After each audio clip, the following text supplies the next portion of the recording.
It's very common for the typical investor to rely on mutual funds. They're efficient, diversified, and easy to manage. One area to be cautious about, however, is capital gains taxes. In this morning's U.S. Bank Economic 360, U.S. Bank Senior Vice President Mike Denneman joins Business Watch producer Kelly Leon in the studio to talk about capital gains and what investors should be aware of. Mike and Kelly.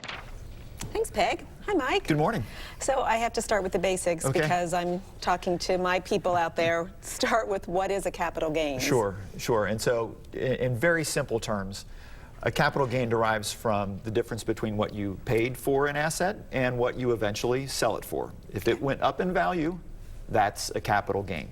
Now, of course, you can have a capital gain on all sorts of different types of properties, but we're talking here about very basic investments, stocks, bonds, mutual funds. So again, when you sell it, if it's worth more than what you paid for it, that's your capital gain. And that's important because capital gains are taxable. So if you made a profit on an investment, the government is going to want a piece of that profit. So again, in this very simple example, the key to capital gains, though, is actually selling it. You can hold an investment for years and years and profit on it, not make, as long as you don't sell it, the tax isn't due.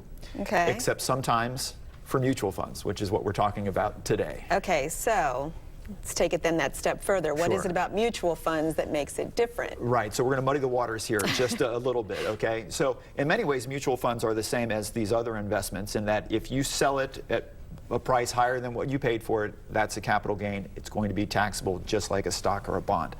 However, here's the twist. Sometimes you don't have to sell a mutual fund to still have a capital gain.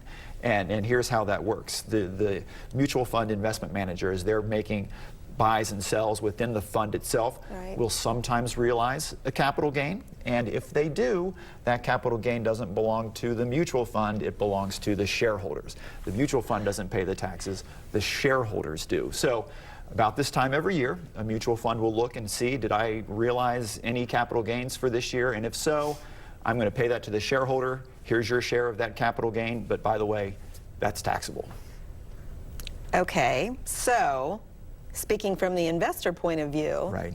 What advice do you have? Yeah, sure. So this does certainly sound convoluted, but in fact is very common. And I think the most important thing is just for investors to be aware of this. The last thing you want is at tax time to be caught by surprise. Yikes, yeah. And that could certainly happen. You could think, I didn't sell any investments in 2017. How can I possibly have a capital gain? Well, of course, you can.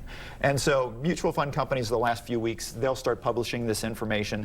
They'll put it on their website. You can go out there, you can see, does my fund have any gains that will be coming?